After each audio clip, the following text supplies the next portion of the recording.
जय हिंद मेरे प्यारे दोस्तों, स्वागत है आपका सृष्टि रिसर्च कोचिंग सेंटर के इस नए वीडियो में। आज का टॉपिक सामान्य विज्ञान। आज की टॉपिक सामान्य विज्ञान। उससे पहले एक मोटिवेशनल स्पीच। आज का कोई मोटिवेशनल स्पीच नहीं है, बस मैं आप लोग से यही कहना चाहूँगा कि अगर आपका मन पढ़ाई में न लगे तो अपने चेहरे और अपने माँ बाप का चेहरा ज़रूर एक बार देख लें कि आपके माँ बाप आपसे क्या उम्मीद लगाए हैं।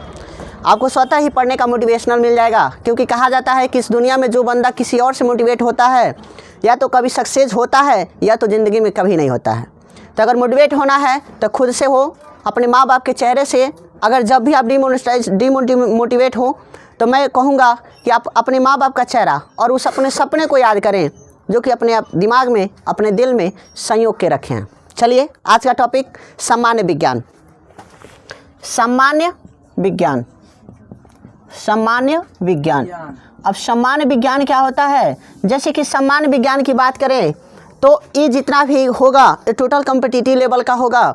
यह आम भाषा में हम कहें तो यह नॉलेज के लिए भी बहुत ज़्यादा इंपॉर्टेंट रहेगा। आप ज़िंदगी में कहीं भी रह रहे हैं तो यह बहुत भूमिका निभाएगी आपके समय के लिए, आपके नॉलेज के लिए और किसी से कंपटीशन के लिए। समझ रहे हैं? चाहे वो ज़िंदगी में कोई भी व्यक्ति क्यों ना आ जाए, क्योंकि यह जो जितना भी होगा आगे, अगर आप यूपीएससी की तैयारी कर रहे हैं तो उसके लिए मोस्ट इम्पोर्टेंट होगा। मैं तो ये नहीं कह सकता हूँ कि मैं यूपीएससी का पढ़ा रहा हूँ, लेकिन हाँ इतना कह सकता हूँ कि यह पढ़ाया हुआ चीज़ कभी ना कभी यूपीएससी के लायक बन सकता है।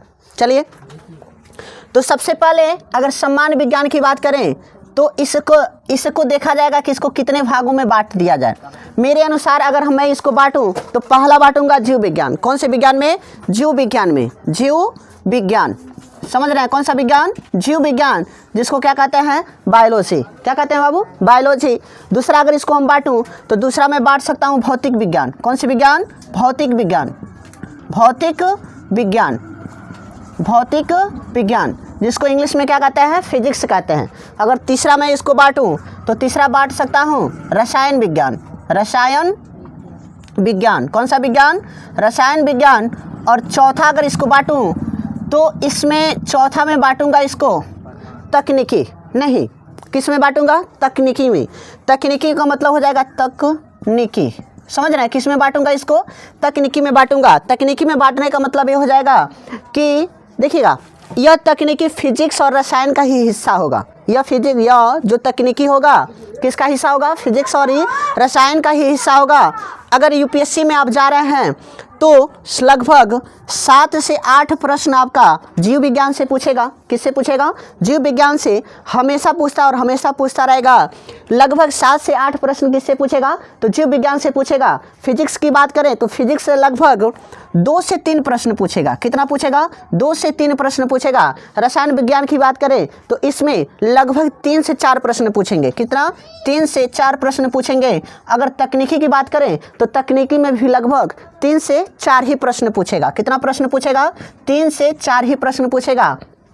इसमें सबसे ज़्यादा आपको देखने को मिल रहा है कि यूपीएससी में अगर मैं फोकस करूं, यूपीएससी की मैं फोकस करूं तो सबसे ज़्यादा कितना फोकस हमको करना होगा? 7 से 8 प्रश्न को। कितने प्रश्न को? 7 से 8 प्रश्नों को। इसको हम सबसे पहले आज का हम लोग का भूमिका यही रहेगा कि जीव विज्ञान किसे कहते हैं, जीव विज्ञान को हम कैसे समझेंगे। कई लोग कहते हैं कि जीव विज्ञान को रट्टा मार के समझा जाएगा कई लोग कहते हैं कि जीव विज्ञान को समझ के समझा जाएगा और कई लोग कहते हैं कि जीव विज्ञान को चित्र से समझा जाएगा। लेकिन मेरे अनुसार जीव विज्ञान को नहीं रट्टा मारा जाएगा और नहीं इसको, अगर देखा जाए तो अगर इसको उचित ढंग से पढ़ रहा है ना, उचित ढंग से, तो बायो आप लोग के लिए हार्ड नहीं होगा। बस आप समझते जाएं, नोट्स बनाते जाएं। मेरे हिसाब से ज़िंदगी में आप कभी आगे तैयारी करने की कोशिश कर रहे हैं तो कभी आपको प्रॉब्लम नहीं होगी। चूँकि मैं यही कहूँगा, ज़्यादा बड़ा नहीं हूँ लेकिन फिर भी तजुर्बा उतना नहीं है, लेकिन कम ही तजुर्बा में मैं आप लोग को ज़रूर समझाने की कोशिश करूँगा कि बायो को रट्टा नहीं मारा जाएगा, बल्कि बायो को कंसेप्ट से समझा जाएगा कि सबसे पहले हमको क्या समझना है और कैसे समझना है। अगर उसको आप समझ लेते हैं तो इस दुनिया में आपसे कंपटीशन या कोई भी कंपटीशन जो आप निकालना चाहते हैं वह नहीं बाकी रहेगा। समझ रहे हैं? मैं आपको तो जैसे कि आप मेरे से थोड़े से हाइट में या बड़े हैं लेकिन उम्र में छोटे हैं, तो मैं ज़्यादातर अब चेला का प्रयोग ज़्यादा आप लोग से करता हूँ, लेकिन एक शब्द और प्रयोग करूँगा, मेरे प्रिय लाल एवं लालियों, ठीक है ना। तो आपको बुरा ना लगे तो मैं इससे से संबोधित आपको कर सकता हूँ, ठीक है। तो किसका बात कर रहा था, 7 से 8 प्रश्न किससे आएंगे, यूपीएससी में 7 से 8 प्रश्न आएंगे। चूँकि यूपीएससी अगर आप इस लेवल से तैयारी कर रहे हैं तो देखो, कहा जाता है कि जो बड़ा चीज़ का तैयारी करता है छोटा अपने आप मिल जाता है, सही बात है ना। तो अगर आप ज़िंदगी में आर्मी चाहे एनडीए चाहे जो भी सपना देख रहे हैं, जो सामान्य विज्ञान है इसको सही से पढ़ लिए, सही से अध्ययन कर लिए, तो मेरे हिसाब से विज्ञान के जितने भी प्रश्न आएंगे आप आसानी से हल कर सकते हैं। जीएस जी की बात आएगी उसके लिए तो स्पेशल जब क्लास चलाया जाएगा तो उसमें आपको पढ़ा दिया जाएगा, ठीक है ना बाबू, कोई दिक्कत नहीं ना। लेकिन आज कसम खाइए कि सर कुछ भी हो जाए मैं अपने फ़र्ज़ से कभी दगा नहीं करूँगा। आपका फ़र्ज़ यही है कि जब पढ़ने बैठें तो इतना मन लगाएं कि दुनिया संसार की सारी बातों को भूल जाएं, बस आपको दिमाग ये रहे कि पढ़ाई करना है, ठीक है ना बाबू। बस मैं आप लोग से यही उम्मीद रखूँगा। और कई बार मैं शुरू में भी बोल दिया हूँ कि अगर तुम देखो कि अपने लक्ष्य से भटक रहे हो तो कोई वीडियो मत देखो, कोई मोटिवेशनल स्पीच मत सुनो, बस एक चीज़ सुन लो, एक चीज़ जाके ज़रूर देख लो। बताए क्या, वो भी गौर से देखना, अपने बाप का लटका हुआ चेहरा और माँ का उदास चेहरा ज़रूर जाके देख लेना, समझ में आ जाएगा कि आपके माँ बाप आपकी ज़िंदगी के लिए कितना संघर्ष कर रहे हैं। समझ रहे हैं ना बाबू, आपको हमेशा अच्छे अच्छे वस्त्र पहनाते हैं, क्या कभी उनके वस्त्र को जाके सही से देखें आप लोग? क्या कभी उनके वस्त्र को आप लोग सही से देखे हैं? अगर वास्तव में आप अपने माँ बाप से प्रेम करते हैं तो ज़रूर उनके वस्त्रों को जाके एक बार देखिएगा कि आपके लिए आपके पिताजी, आपके माँ बाप कैसे वस्त्रों को पहनते हैं। इस ठंडी आ गई है ना, इस ठंडी में आपके माँ बाप सबसे पहले अगर कुछ चीज़ खरीदे होंगे तो आपका स्वेटर या आपका जैकेट खरीदे होंगे। लेकिन कभी आप पूछे हैं पिताजी आपका 10 साल हो गया कपड़ा खरीदे हुए, आप क्यों नहीं खरीदते हैं? समझ रहे हैं ना बाबू, वो आपके लिए कुछ कर रहे हैं, आपके लिए इतना मेहनत कर रहे हैं। अगर आज से नहीं सुधरोगे तो लिख के ले लो, संसार में तुमको सुधारने वाला कोई नहीं पैदा हुआ। और जिस तरह से तुम अपने माँ बाप के साथ धोखा करोगे ना, देख लेना आने वाला पीढ़ी, आने वाला ख़ानदान, आने वाला समय तुमसे धोखा करेगा। तुम्हारे माँ बाप जैसे, तुम आज शादी नहीं हुआ तो माँ बाप नहीं बने हो, लेकिन जिस दिन तुम शादी करोगे तुम माँ बाप बनोगे ना, तुम्हारा बच्चा भी वैसे तुम लोग के साथ दगा करेगा। समझ गए ना बाबू? तब गाना गाओगे क्या? पूछो, बस इतने करिए ये राम जी, ठीक है ना बाबू, दिल लागे ना अब केहू और से। तो भौतिक विज्ञान से कितने प्रश्न आएंगे? 2 से 3 प्रश्न, रसायन विज्ञान से 3 से 4 प्रश्न, और तकनीकी विज्ञान से कितने आएंगे? तकनीकी विज्ञान से 3 से 4 प्रश्न, जो कि ध्यान से सुनिएगा, तकनीकी विज्ञान आधारित होगा करंट अफेयर से। किससे आधारित होगा? करंट अफेयर से। समझ रहे हैं? तकनीकी विज्ञान किससे आधारित होगा? करंट अफेयर से। और एक चीज़ और, जो भौतिकी विज्ञान भी आधारित होगा, किससे आधारित होगा? चलवा, करंट अफेयर और परंपरागत प्रश्न से। किससे? परंपरागत होता है, परंपरागत। समझ रहे हैं? कौन से प्रश्न बाबू? परंपरागत प्रश्न का मतलब ये हो जाएगा जो कि बुक में पहले से दिया है, यूपीएससी कभी उसके विषय में सोचा है, सुना है, तो उससे प्रश्न को किया। जैसे कि प्रकाश, ये नहीं आएगा लेकिन मैं आम भाषा में बोल दे रहा हूँ, प्रकाश की चाल होती है वक्राकार रेखा में, सीधी रेखा में, सरल रेखा में, इनमें से कोई नहीं। तो कौन सी रेखा में चलवा? एक सीधी रेखा में प्रकाश चलती है ना, तो इस परंपरागत क्वेश्चन है ना कि हमेशा सुनने को मिलता है, उसी तरह से हाँ, प्रकाश सरल या सीधी दोनों, सरल रेखा में चलती है, सीधी रेखा में, दोनों एक ही बात। हाँ, उपयुक्त में से दोनों कर सकते हैं, ठीक है ना बाबू। उस तरह से फिर से प्रश्न आ सकता है परंपरागत प्रश्न कि प्रकाश की प्रकृति होती है, या प्रश्न आ जाएगा कि प्रकाश किस प्रकार का तरंग है, अनुधारित तरंग है कि अनुप्रस्थ तरंग है। इस सब कौन सा प्रश्न है चलवा? तो इस सब है परंपरागत प्रश्न। करंट अफेयर का मतलब ये हो जाएगा कि वर्तमान समय में भौतिकी विज्ञान में किसे नोबेल पुरस्कार से सम्मानित किया गया। समझ रहे हैं?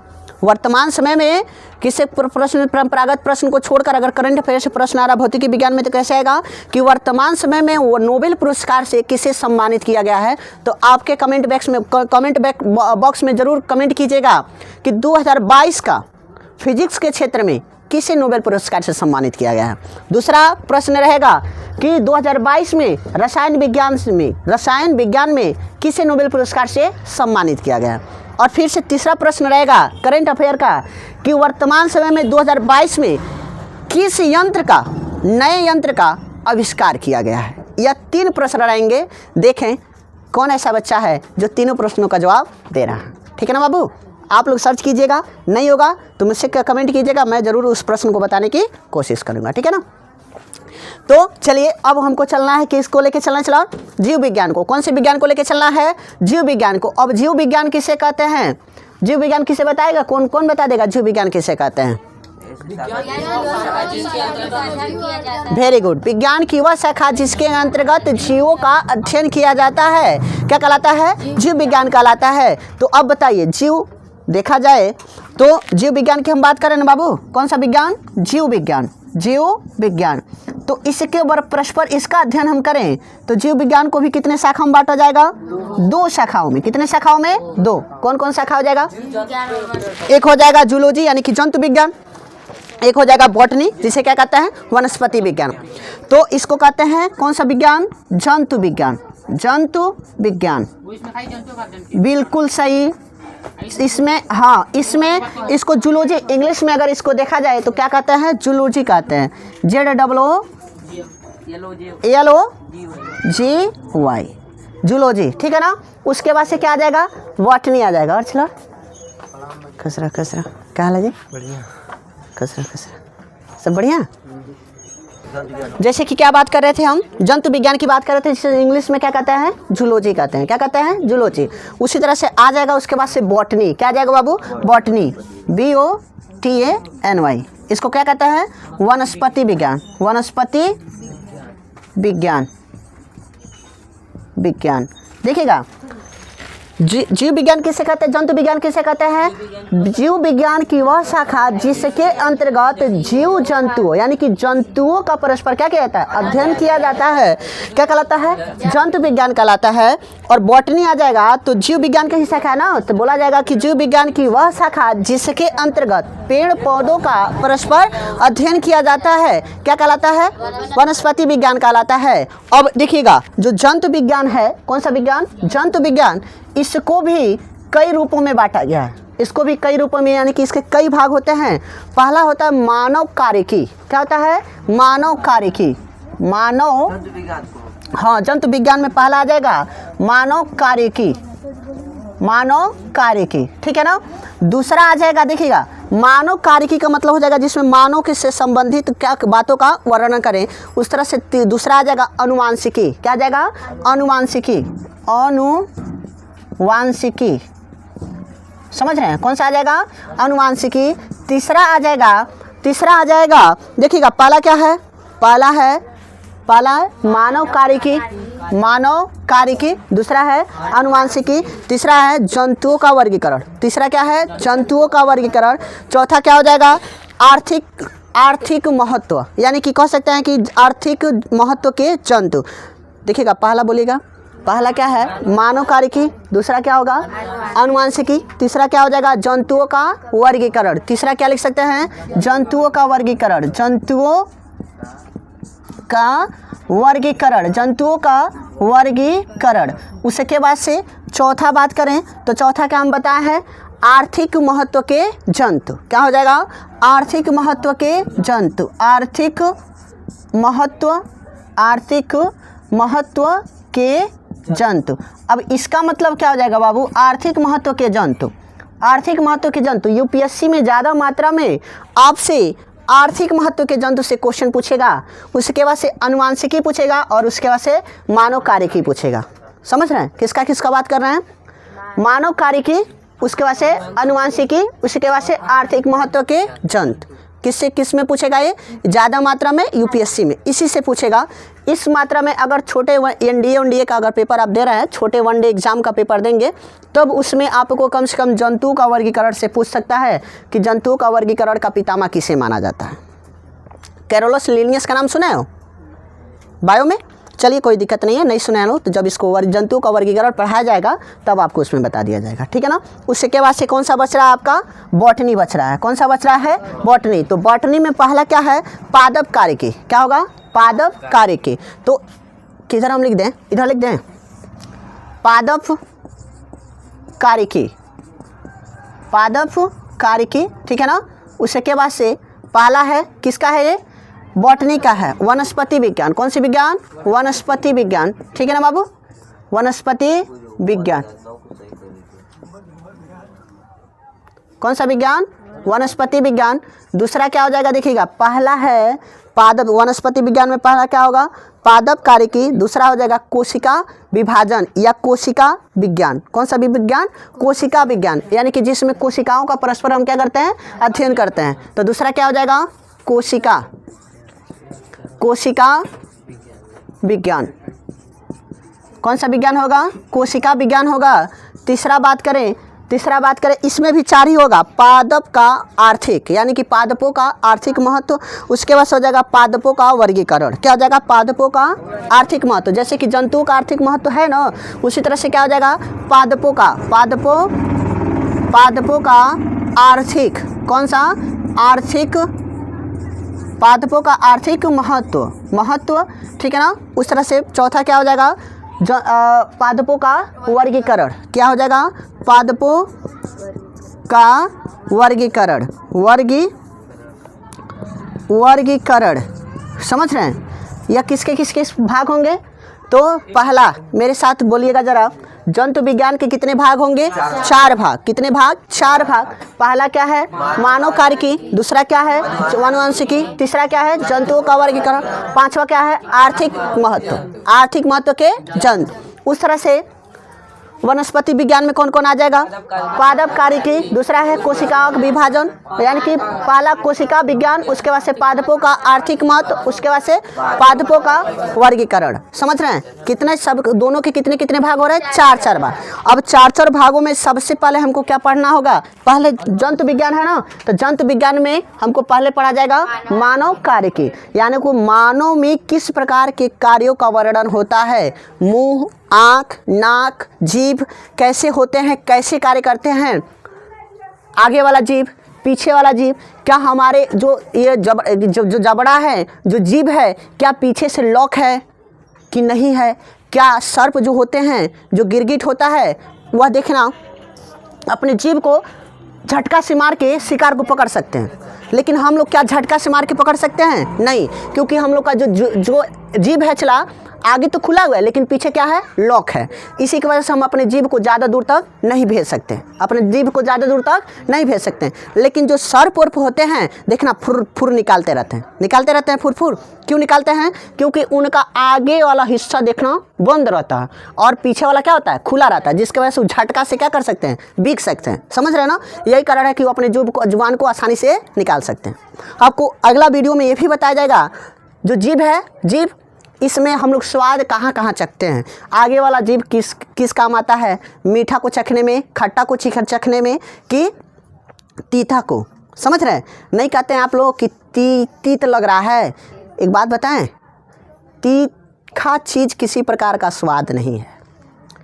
तीखा चीज़ किसी प्रकार का स्वाद नहीं है। कैसे नहीं है? अगली वीडियो में आपको बताया जाएगा। आखिर में तीखा चीज़ किसी प्रकार का स्वाद नहीं है तो क्या है? समझ रहे हैं ना? इसके लिए अगले वीडियो का इंतजार कीजिएगा। तब तक के लिए दोस्तों, अगर वीडियो पसंद आए तो प्लीज़ वीडियो को लाइक करें, चैनल पर नए हैं तो चैनल को सब्सक्राइब कर दें, बेल आइकन को ऑल पे प्रेस कर दें, अपने दोस्तों के साथ शेयर करना ना भूलें। मिलता है नेक्स्ट वीडियो में, तब तक के लिए जय हिंद, वंदे मातरम।